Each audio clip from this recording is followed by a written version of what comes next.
Yep, it's done. Okay. Hello, everyone. So my name is Chandan Pradeep. I'm a Xamarin mobile app developer, or mostly a cross-platform app developer. So I've been developing mobile apps or web apps since more than 5 years for now. And the mobile apps that I've built varies from like IoT apps, Bluetooth apps, as well as enterprise app. So for example, the latest app that I'm currently working on is an inventory management app. So most of the stuff that I'm actually going to be talking will be something related to that. So what are the new learnings that I had, and what are the things that which have improved on myself. So what are the things that I did wrong in the starting, and what am I doing a little bit better, that in my opinion at least. So I'll be covering those aspects in my discussion today. So the topics that I'll be covering are the fresh mvm, the intro. So why fresh mvm, what is there in fresh mvm, and how to use fresh mvm, and then a little bit of usage on converters, triggers, and then state management. So in the latest app that I was talking about, so basically state management was one of the bigger problem statements that I had to solve. So on that, so let me just start by creating a new solution actually, and then going ahead with okay. So here, let me just create a blank forms app, and I'll just say a demo app. So for the course of the demo, I'll be dealing with only the Android platform. More 95% of the code that I'll be writing is cross-platform, so it should work. But the platform that I'll be concentrating with respect to dependency services and all will be on only on Android for now. So as you can see, this is a normal Xamarin Forms app that we can see, and let me just add Fresh MVVM. So the reason why I would say Fresh MVVM is one of the simplest third-party MVM frameworks. I would say it already comes with auto wiring of pages and page models, so there is no need of binding context need to be given on the code behind of the pages, and there are a lot more page model or view model inherit methods that we get, that we don't have to override, and a lot of navigation services that we get. I'll go one by one. So let me just create a sample folder structure for us to start working with it. So let me just call for the pages as pages folder, and for the page models. So previously there was a restriction of the auto wiring to happen only with the page and page models. So I'll get into so basically the name of the page and the page model, if they are the same, then auto wiring happens. So let me just start by creating a sample page. So here new file, and let me just create a Xamarin Forms first page. Now right, so yeah, as soon as we create the first page in the page models, also we can just create something called as first page model.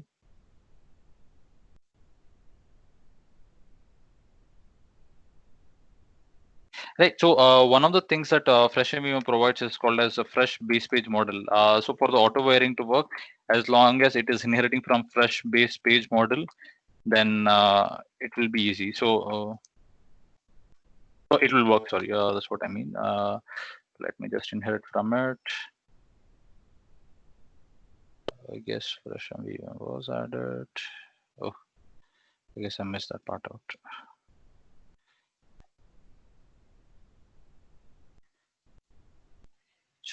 It's adding FreshMVM.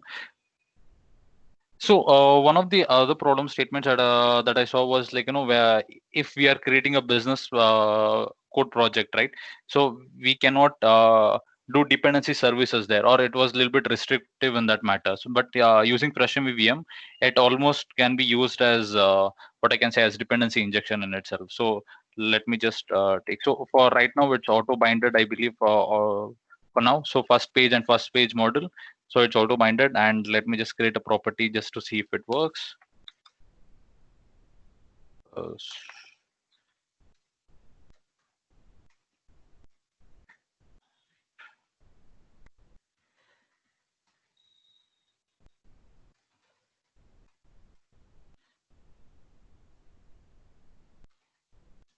initially I just want to go a little bit slow, and then once I do a little bit of the initial stuff, then I'll maybe increase my pace. So here in the code behind, I don't have to give any binding context here, and in the page model or page, I need to all I need to say is basically label text is equal to binding, and then the name.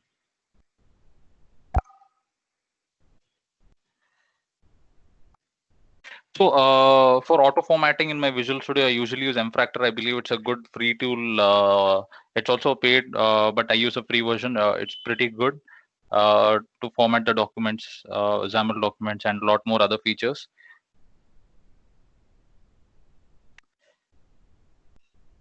So I believe it's running in my emulator. Just a second, guys. Okay, so in the meantime, while it is running, I want to touch base on a little bit of stuff regarding FreshMMS. Basically, it is super light and very simple. As you can see, all I need to do was just add up package and create page and page model, or view page and view model, and it'll start working. So yes, so for right now, it will not work because I have not given the initial page. Actually, I missed that part out, I guess. So let me just give that in. So there are three types of navigation containers that it provides. So one is a normal navigation container, and then there is a master detail navigation container. Then the third one, tab navigation container. I believe somebody is not on mute. Sorry.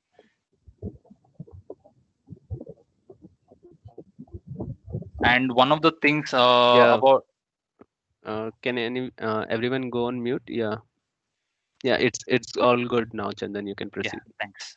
So one of the things about FreshMMS is it comes with its own IOC container, which is called as Tiny IOC in this perspective. So here, let me just go ahead and say first page model.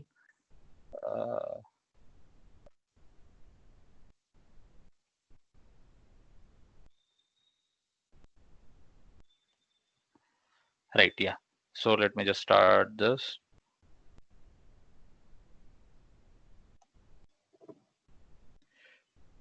So one of the stuff that you would have seen while writing a normal MVVM pattern would be basically sometimes we would need to get the control of the page. So for example, if there's a scroll event that we have to control, so basically I need to use scroll view dot scroll to methods, or sometimes I just need the access of an entry, right? So for all those use cases, FreshMVM provides in the page model called as current page.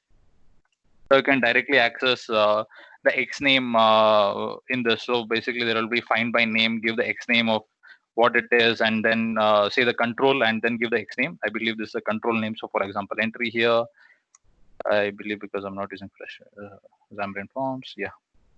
And then here I would give the control name of what it is. Then I'll get the entry. So for example, here if I say entry is equal to this, then I'll get the access of that entry.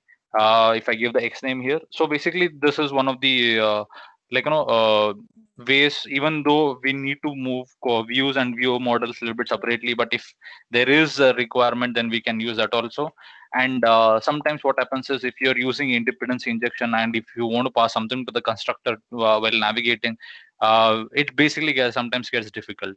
So for certain those kind of situations, we have something called as init method. So while navigating from one page to another page, so yeah, so when I say navigation from page to page, here we don't actually navigate from page to page, but here from one page model to another page model. So we won't be accessing our base navigation service that the Xamarin Forms provides, but we will be using something called as core methods that FreshMVM actually uses.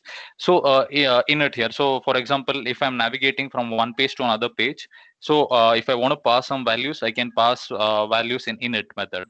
Right now, there are much more overridden methods that I could get. So for example, view is appearing.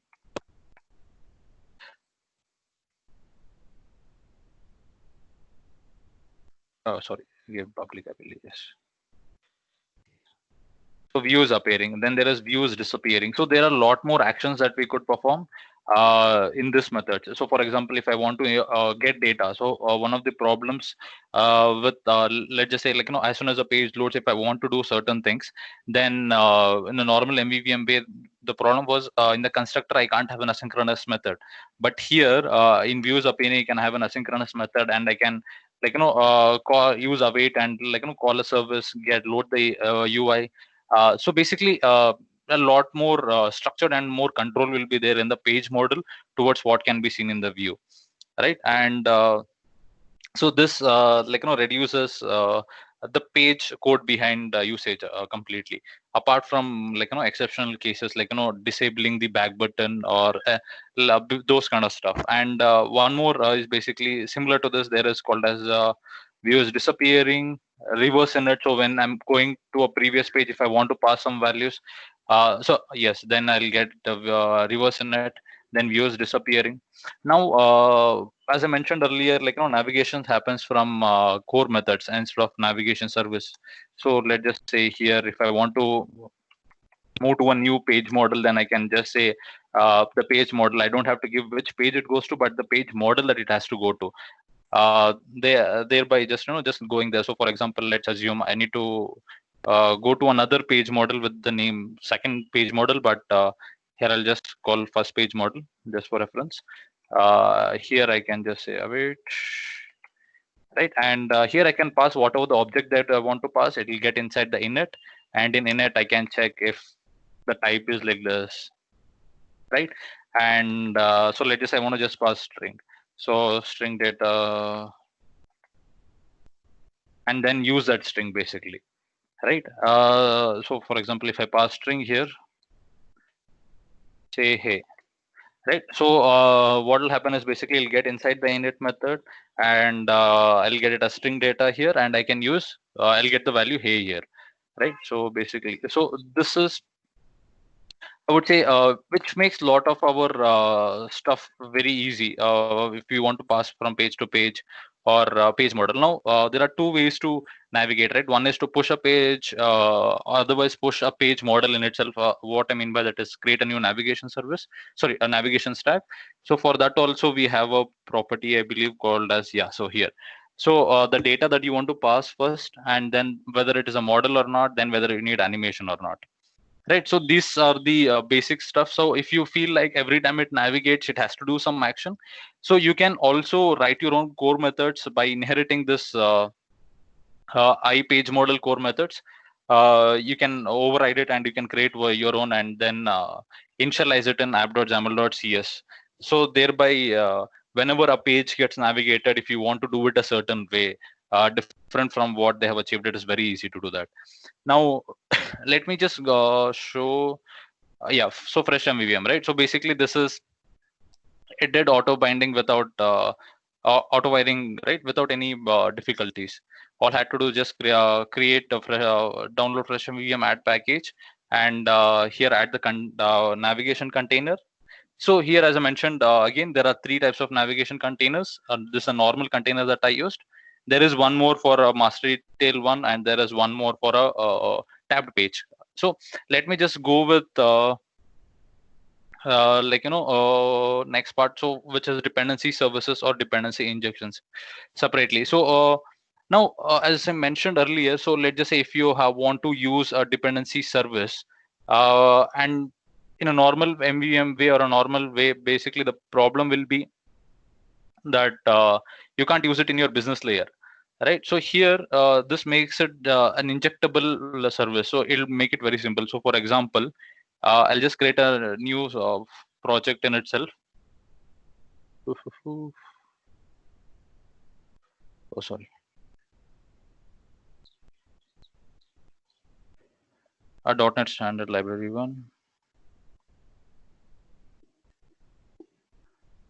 I'll use 2.0, and I'll call it as services.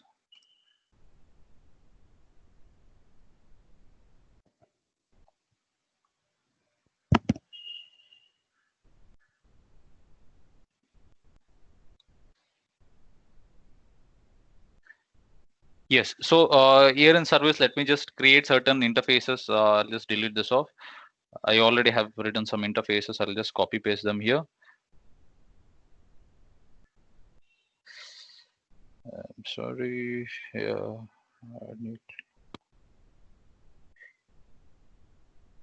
I'll call this as iClose app service. So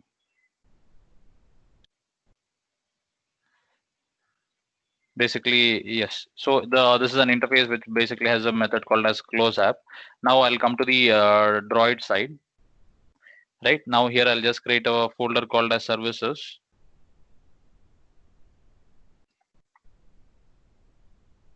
Right. So here in services, I'm going to create an implementation for this interface that I just created called as close app. Either service I can add or just leave it with close app.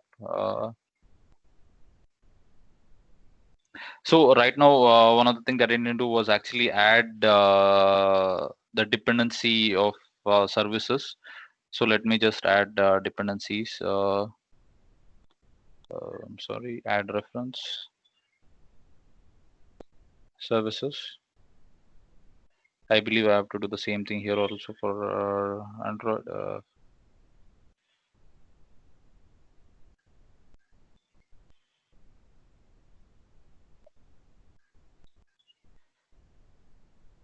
Project services, yes. So here I'll inherit from iClose app.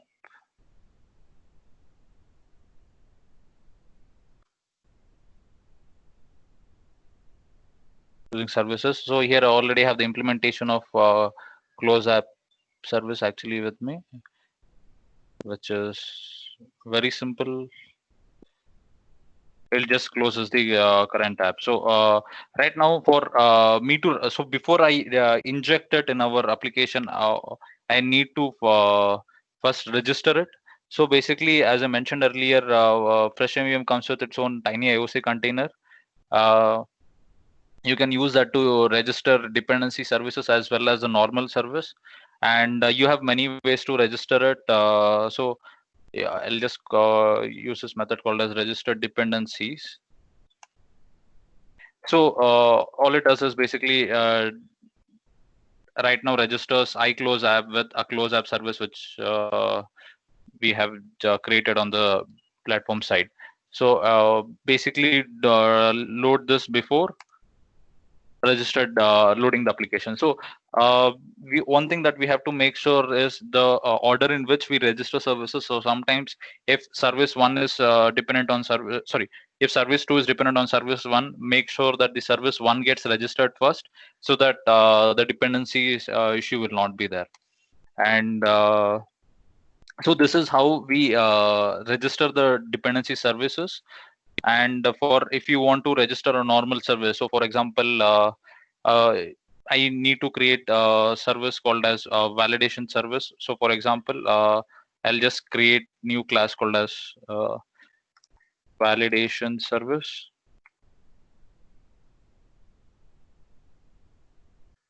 Right, and I need to create an interface for that.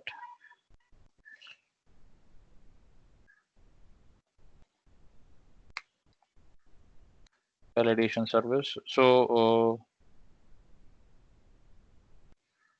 right now I'm not going with much of the architecture with respect to structuring them into separate folders. Sorry for that, but so here all we have to do is basically make sure that the class implements the interface, and then so let me just add a method for us to do something. So for example, here in the interface I'll just add a dummy method, validate item, and then in the validation service part I'll validate an item whether it is null. Save. This just to demonstrate on dependency injection versus dependency service registration. So okay, app.xaml.cs. So one thing difference is basically the platform specific registration happens in platform in itself. So for example, it main activity in Android and in app delegate for iOS. But if it's any other global service or just C# services that you're writing, or C# classes, then you can register it here in app.xaml.cs, or you can register it any place, but it is usually a good practice to register everything in the starting, unless there are some exceptions. So right now I will register these two classes. So cache service is not something that I've implemented yet. So I need to add fresh tiny IOC and services.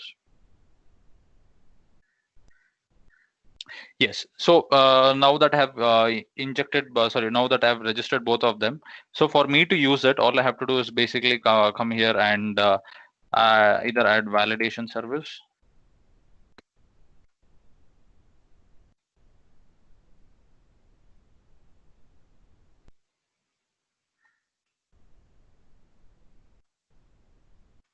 and close app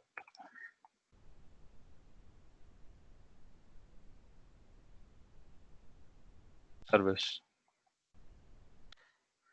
Now what this does, so if we have used, like, if I want to use normal dependency service type of this thing, so basically then I would have to get use basically Xamarin Forms provided one for me to fetch that service out. Otherwise here I can just inject it out, or if I don't want to inject it, or if there are some restrictions in which you can't inject it, so you can always basically resolve a page model use similar to this. So I'll just write a sample of here. So basically both of these actions are same.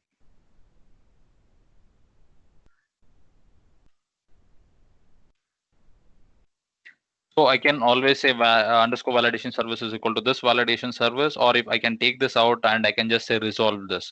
So if there is a constraint that you can't add it to a constructor in certain exceptional cases, right? So both of these scenarios will work. And now let me just go ahead and create a little bit of stuff for us to work with. So this is basically the Fresh MVVM and its functionalities, or why I'll say Fresh MVVM is a decent one to work with for simple projects as well as complex projects. So as you can see, it works for any kind of project framework. And now I'm not going to go too deep into how it works internally and all. I'll move on to other controls. So, for example, converters. So, one of the major things that I've seen is, so whenever I get a response from the API, the number of properties keeps increasing depending on the UI structure, right? So, for example, let's just say there is an integer property that is there, and based on that, so let's just say. So I got a Boolean property in integers, meaning that either 0 or 1. So basically, number is 0, right? So here, let me just register it as 0, right? So one of the problem is basically if I have to make this into a bool again, so then again there would be a property called as bool number is 0 or something. So basically I keep on creating properties. But if I want to use a converter, right, I can always make a reusable component, because this scenario will be repeating, I believe. If once it's happening, usually it'll happen multiple times. So let me just create I already have created a couple of converters. I want to just add them to this solution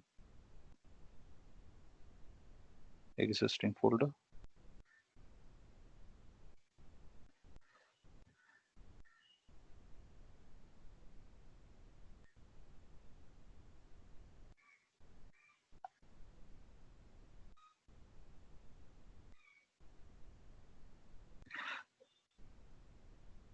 So basically here I have two types of converters actually. So as I mentioned earlier, the current project I'm working on is an inventory management app. So there, one of the biggest problems that I faced was like redundantly writing items to items, so conversion. So what I mean by that is based on the number of items, right? We need to say whether it is plural item string or a single one. So for example, let me just create a property called int and let's just say number of cartons. Right. So let me just say whether number of cartons is equal to 4 here. Now, based on what input I get, I need to show whether it is uh, basically 4 cartons or 1 carton. So the singularity and plurality. So for that, I have written a converter called as a quantity string converter. Basically, for that, I use this package called as humanizer. It's a really helpful one if you want to do string manipulations, like string to English manipulations. So here I have 2 to 3 types of conversions that I have done. So basically from singular to plural or based on the quantity. So it can change from carton to cartons, item to items, man to men. So all that kind of changes can also be done. And also if while developing, you would have seen like, based on the time, you would have to say it was 2 hours ago or 3 hours ago. So basically all that is already taken by this snippet. So basically where if it has 2 hours 10 minutes, so it'll basically just say 2 hours 10 minutes based on the number of minutes that you give to it, all that. So I'll just show us a snippet of it while it adds humanizer.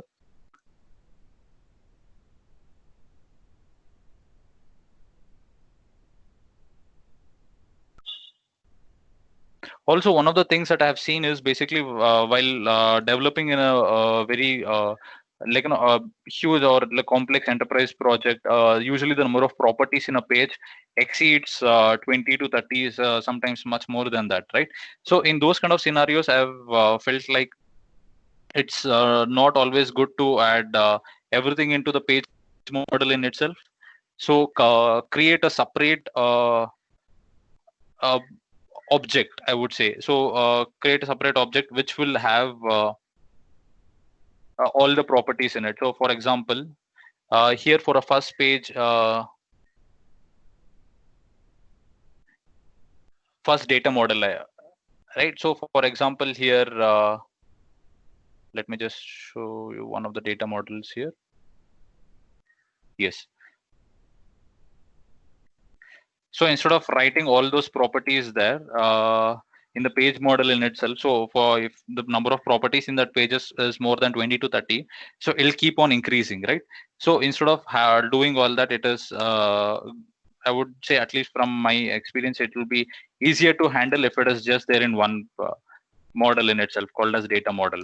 So every page can have its own data model. I'll come to why it is also necessary. Uh, because for example, let's just say you want to do state management, which I'll come to later, where it'll be very, very useful there.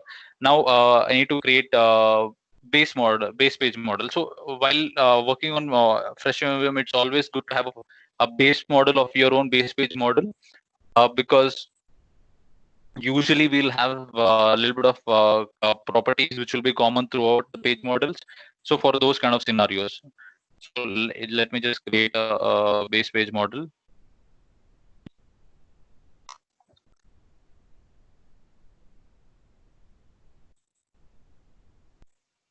Now, one of the other packages that I want to talk about is 4D property change.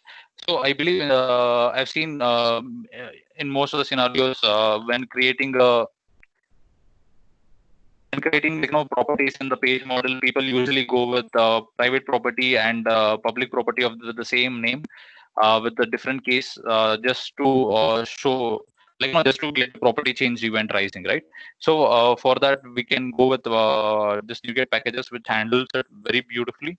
So it's called as property change.4d.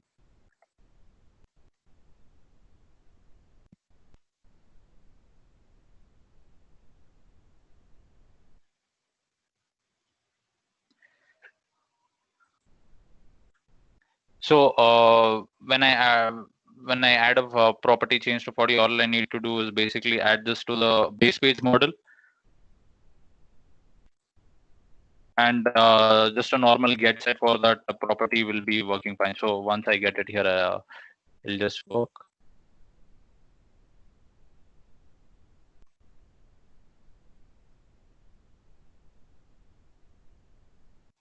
Right. Okay. So it is like this. So now I want to just move on to a little bit of different stuff.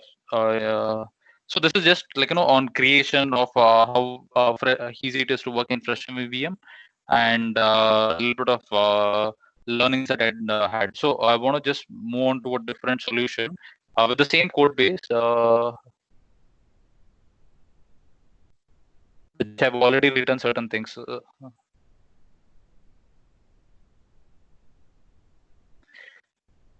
So let me just close all the files. Right. So right now we were in converters, right? So basically, Chandan, sorry. I think your screen is stuck. If you are trying to switch to another solution, we still see the previous solution. Oh, is it so? Okay, Yeah, can can you? you try reconnecting again your screen? Yeah, yeah, now we can see. Yeah. Oh, It's did it moving. come? Yeah, your cursor is moving now. We can see. Oh, again we lost your screen. Oh, Maybe okay, you okay, can okay. try. No, no, I stopped sharing actually. I stopped Okay. sharing. Yeah, no worries. Yeah.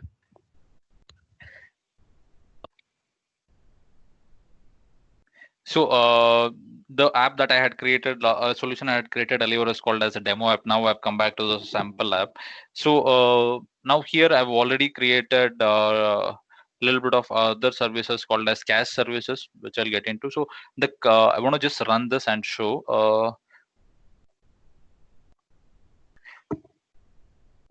So in the second page, sorry,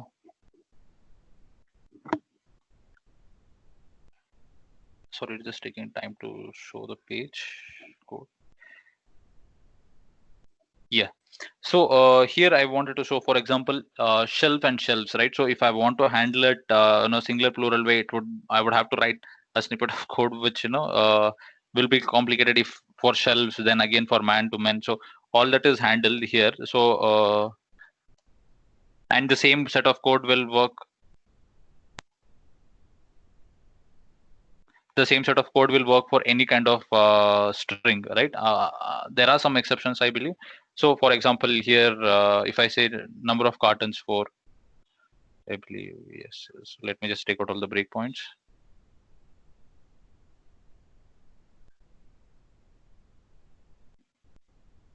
Yes. So as you can see here, for 44 cartons came here, and if I give one, right? So basically it's a one carton instead of one carton. So I don't have to handle that from my side. The same thing here. If I give one, it'll be one shelf, but if it is 12 shelves, right? Very small, but I would say very important certain times. And now this is just a time span that I'm giving. So 5 hours, 25 minutes. So it is going to give it to me in string. So if I have to show it in like, how many time, like how much time ago did it get updated or did it get deleted and all. So I can just show input this value and get this string as an output and just append it with a go or something.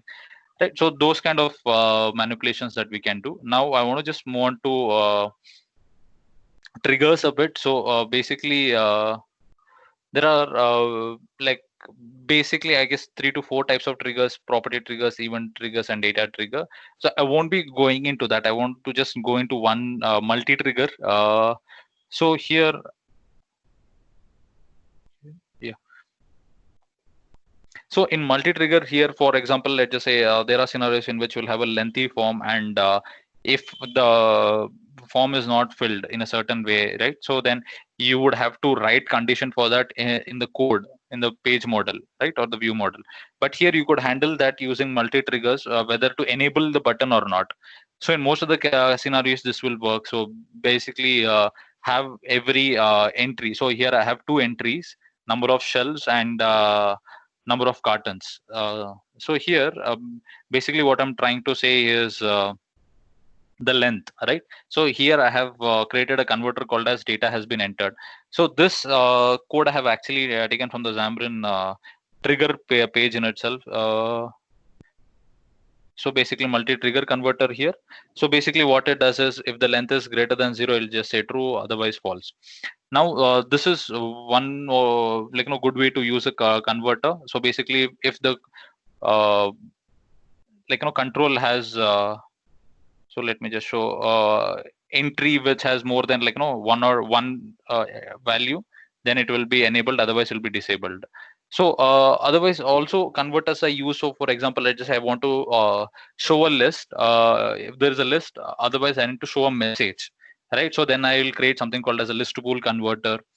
Or sometimes if based on property I need to set the height of it, so I can create a what do you call bool to height converters. Or so basically converters I would say there are very very useful from into bool to reverse bool. So for example, you gave a false but you need it as true.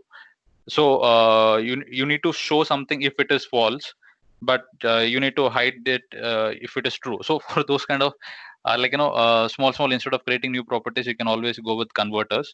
And triggers, so here in multi-trigger what I have written is basically I have multi-trigger conditions for that button, right?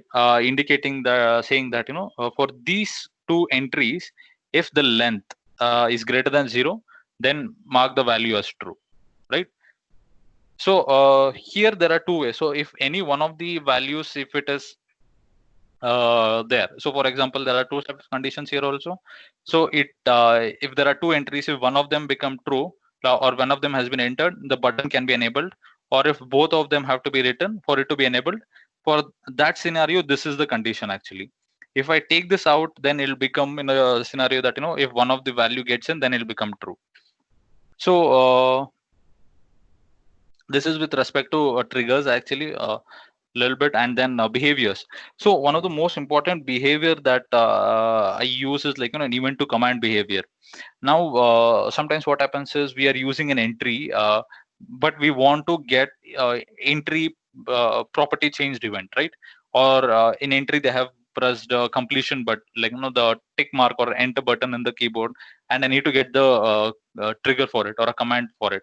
So those kind of stuff, whenever there's an event which is there, you can use event to command. So basically it's a custom behavior which has been created. So this is also there in the behavior section of Xamarin Forms. Very very useful in a lot of scenarios. So it comes with its own event name. So for example, here I have given completed. So let me just run the app.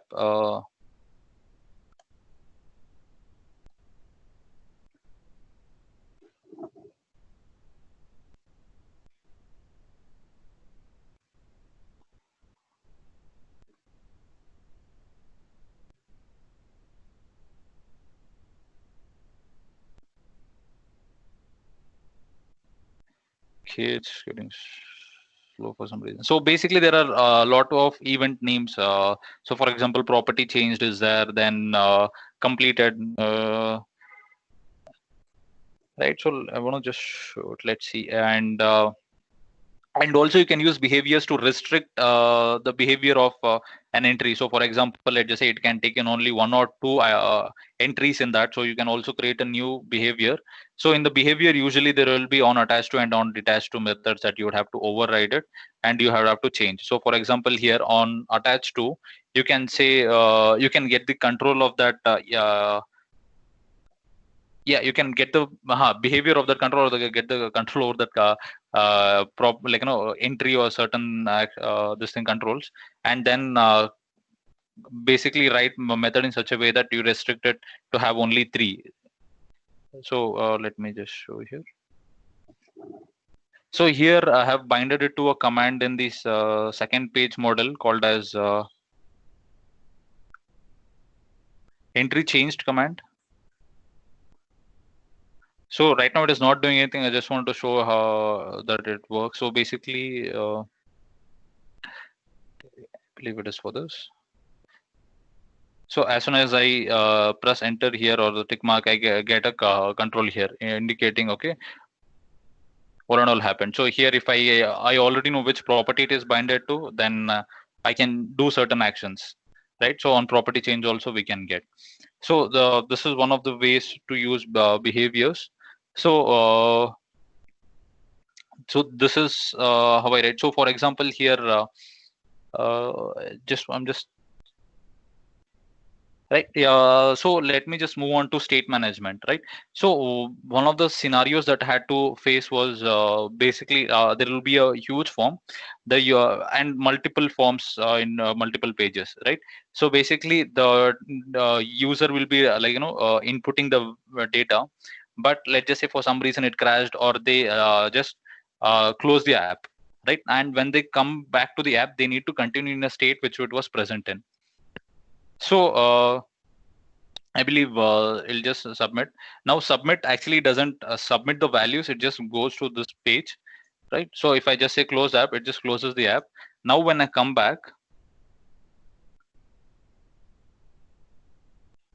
right, it has to go to that page and retain that value. Let's hope it's happening.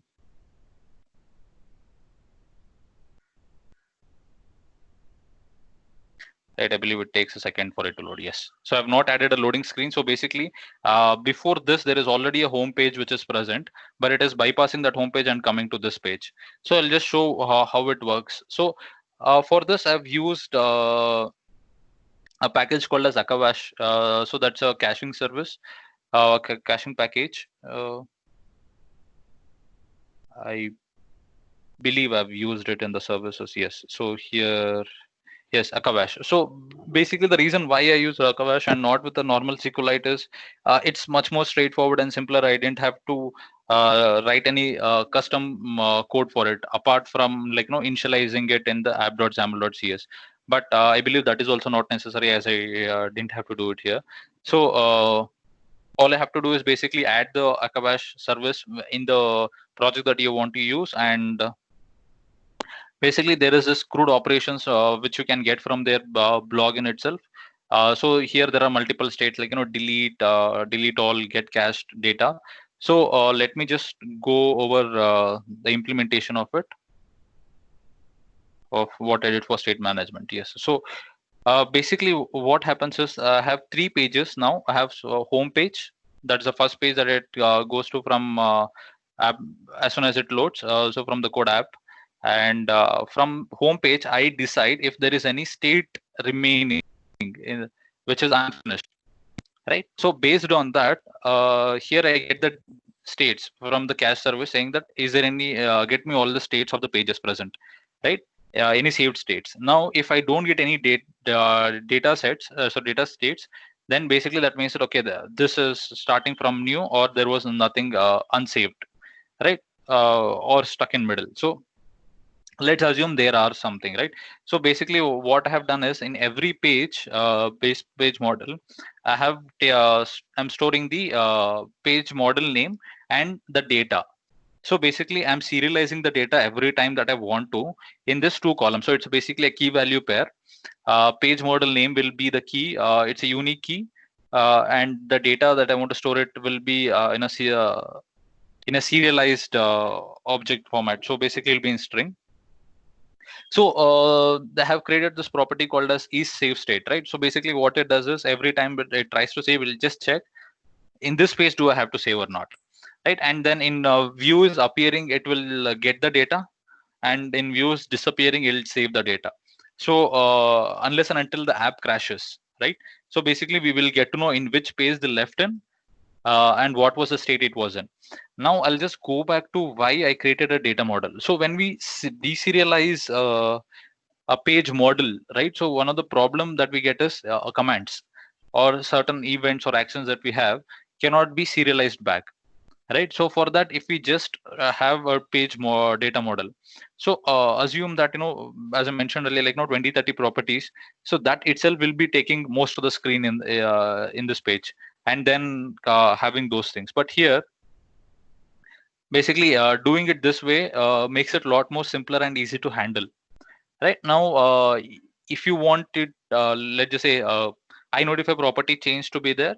We need to make sure it is added to the base data model. right? So each page can have its own data model. So the properties will be changing, and if there are some common properties like ease error, show error, like an error message or something, right, which can be common across all data models. So that can be there here, right?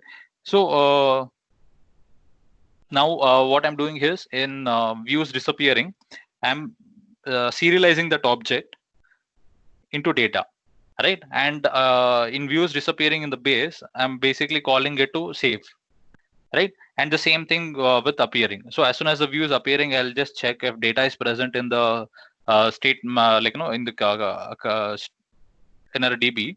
If it is there, then basically I will deserialize that object and get the data model, or I'll just load from the new data model, right? So this is one of the ways that I have implemented state management, and having a data model helped a lot in that actually.